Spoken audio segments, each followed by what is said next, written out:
11. Kimberly Zimmerman. On the day before Christmas Eve in 2019, police in Morrisville Borough, Pennsylvania, responded to a call about a motorhome being set on fire. Investigators learned that a woman, later identified as 32-year-old Kimberly Zimmerman, was seen entering and exiting the motorhome right before it erupted into flames. Ironically, she was wearing a shirt that said, "Act Crazy," during the alleged crime. Zimmerman was charged with 2 counts of arson and 1 count of criminal mischief. While the outcome of her criminal case is unclear, records show that she unfortunately passed away in 2023 at the age of just 35 years old. The circumstances surrounding her death are unclear. 10. Zorida Espino II. When a police officer in Harvard, Illinois, tried to pull over an SUV that was going 30 miles per hour over the speed limit one day in 2022, the driver refused to stop. Later identified as Zorida Espino II, she allegedly blew through a stop sign and failed to use her turn signal. She fled for over a mile, 1.6 kilometers, before stopping. And according to police, she refused to get out of her vehicle after she finally pulled over. As officers tried taking her into custody, she reportedly tried to drive away again. She was eventually pulled out of the vehicle as she screamed at the top of her lungs for cops to get away from her. Espino was arrested on suspicion of 2 counts of resisting a peace officer, speeding, fleeing, and attempting to elude a peace officer, 2 counts of improper turn signal, disregarding a stop sign, and operating an uninsured motor vehicle. 9. The Hatman. 33-year-old Cassandra Cantrell was extremely close with her mom and her best friend. So when she vanished while pregnant in 2020, they knew something was seriously wrong. Cassandra was last seen driving near her mother's home in Tacoma, Washington, the day before her first ultrasound, which she wouldn't have missed on her own accord. Her social media activity also stopped that day, which was highly unusual. Police found the young woman's car abandoned along a street in downtown Tacoma, but Cassandra herself was nowhere to be found. Working with the FBI, local law enforcement quickly narrowed their sights on Colin Dudley, Cassandra's ex-boyfriend and her baby's father. Dudley claimed that he hadn't spoken with Cassandra in years, but investigators knew that was a lie. The two had recently reconnected years after their breakup, and Dudley was cheating on his girlfriend with Cassandra. Phone records put her at his house on the day she disappeared, further proving that he was lying about them having no recent contact. Detectives traced Cassandra's phone to Puget Sound, where the signal suddenly went dead, and they actually searched the water and found the device. About a month after Cassandra vanished, GPS data from Colin's truck led police to a nearby town, where they found the missing woman's body wrapped in garbage bags in a ravine. She had been bludgeoned and stabbed to death. The case finally fell into place when Dudley was seen on surveillance footage at a light rail station near where Cassandra's car was found. According to investigators, the way the man in the video walked and the fact that he was wearing a fedora helped them feel confident that it was Dudley. They'd been told that Dudley often wore a fedora and that he liked to be called the Hatman. So even though he was wearing a mask in the security footage, it wasn't exactly rocket science to conclude that it was him. From the light rail station, Dudley traveled to a parking garage where he was seen on camera getting into his truck and driving away. He didn't cover his tracks nearly as cleverly as he probably thought. And in addition to the mounting physical evidence against him, law enforcement was very interested to learn that he adamantly did not want children. After realizing the deck was stacked against him, Dudley pleaded guilty to first-degree murder and received a 26-year prison sentence. 8. John R. Tyson. 32-year-old John R. Tyson is the great-grandson of the Tyson Meat Company's founder. In November 2022, a young woman discovered him passed out drunk in her bed at her home in Fayetteville, Arkansas. He was in his underwear, and the rest of his clothes were on the floor. Police body cam footage showed the heir trying to go back to sleep while officers tried getting his attention by yelling that he wasn't in the right house. One of the cops threatened to drag him out of the residence butt naked. When Tyson failed to comply with the officer's orders, he was handcuffed and taken to jail. Tyson was charged with intoxication and criminal trespass. He initially pleaded not guilty, but he changed his mind a few months later and admitted to the charges. The incident happened just 2 months after Tyson was declared the CFO of his family's namesake company. When news of his criminal case broke, the company was quick to throw its support behind him, with its top-ranking officials saying that they still had confidence in Tyson's ability to do his job. It's unclear how Tyson ended up in the woman's home, but she said that she may have left her door open.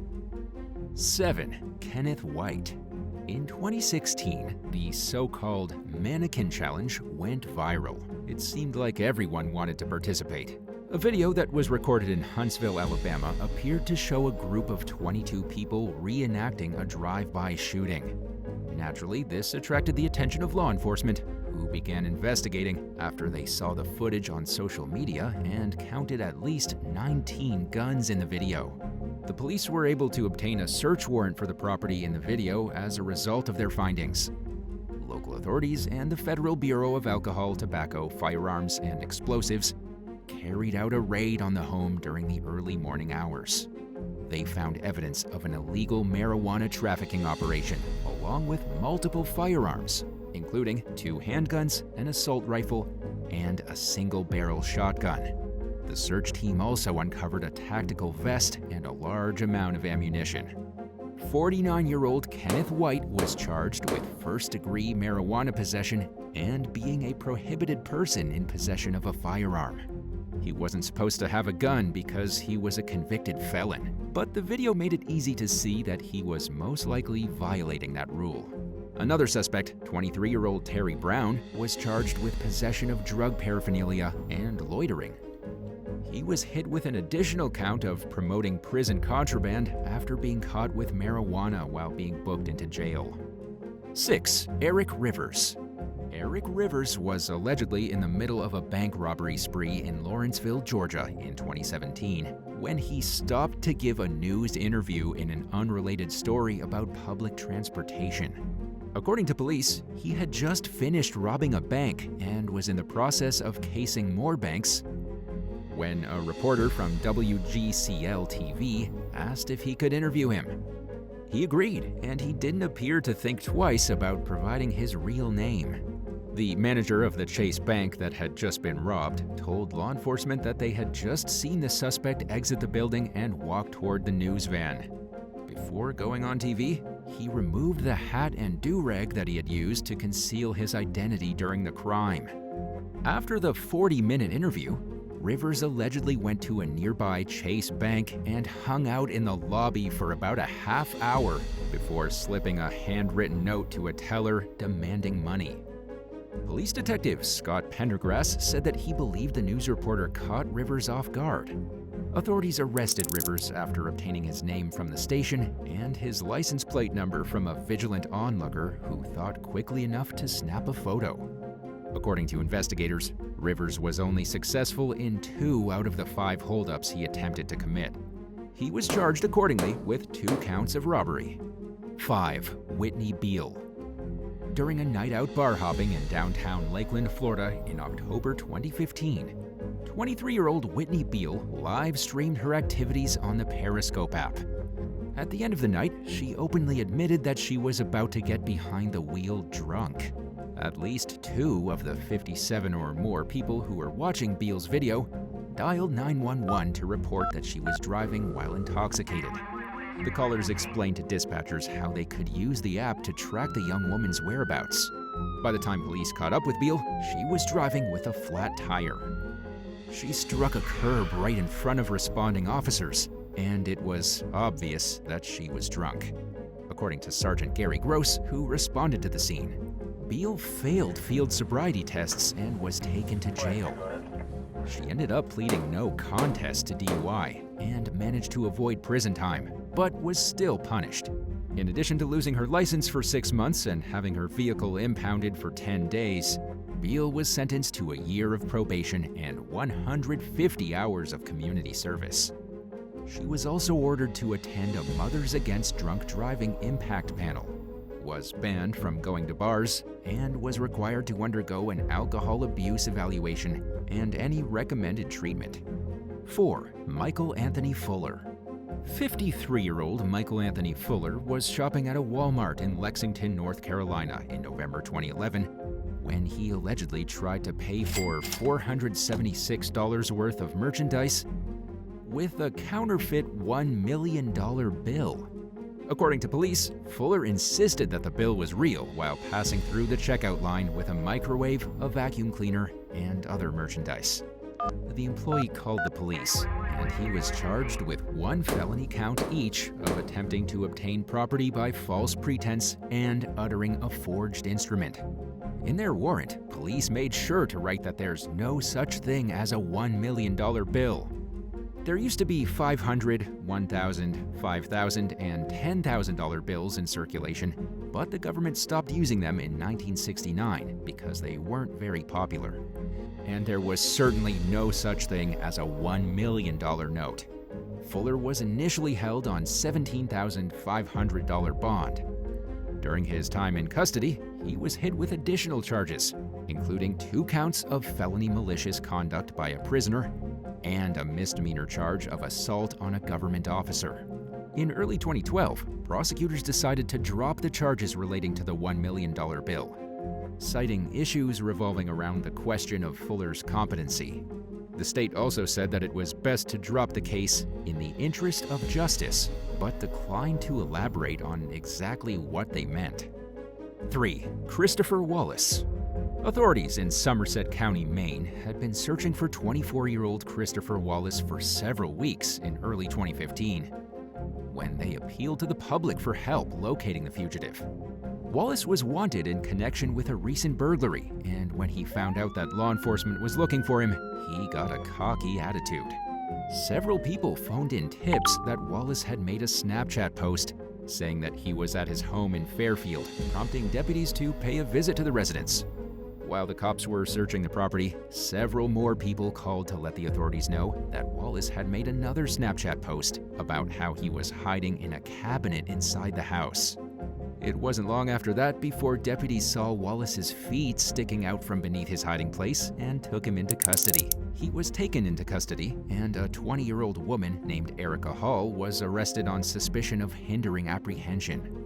According to a law enforcement spokesperson, Hall allegedly told responding officers that Wallace wasn't at the home and that she hadn't seen him in weeks, when that clearly wasn't the case. 2. Alberto Saavedra Lopez. Over a 3-month period in 2016, Alberto Saavedra Lopez allegedly stole around $5,000 while working at a Bank of America branch in Cottonwood, Arizona. According to court documents, he was seen on surveillance footage taking money and then depositing it into his personal bank account using the bank's outdoor ATM. After falling under suspicion for the theft, he abruptly quit his job and moved to Phoenix. He simply stopped answering investigators' calls, and his whereabouts remained a mystery for the next 2 years. Lopez was finally busted in 2018 after he applied for a job as a 911 dispatcher with the Cottonwood Police Department. The warrant was discovered during a background check, and an officer called Lopez and invited him to the station for what he thought was an interview for the position. Needless to say, he definitely didn't get the job, and he was charged on suspicion of bank robbery. A jury found Lopez guilty of the theft, and he was sentenced to 120 days in jail, followed by 3 years of probation. 1. Joseph McKinnis III and Tyrie McCoy.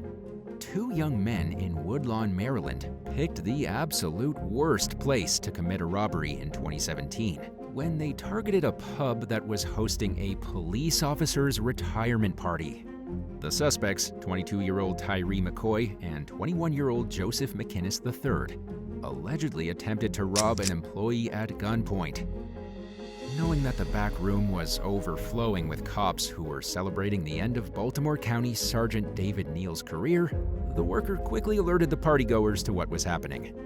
Attendees chased after the suspects as they attempted to flee on foot. McCoy and McKinnis didn't make it far before they were captured and booked into jail on suspicion of armed robbery and possession of a handgun. The pub's owner, Jack Milani, told the Baltimore Sun that she was surprised the suspects targeted the bar. Not only because of the retirement party that was going on, but because it's a known hangout for cops. Thanks for watching. If you went on a vacation with a friend and they were taken to jail for acting embarrassing and belligerent during a night out drinking, would you bail them out right away or let them sit and think about their behavior while you enjoy the rest of the night without them? Let us know in the comments below, and remember to subscribe. See you soon. Bye.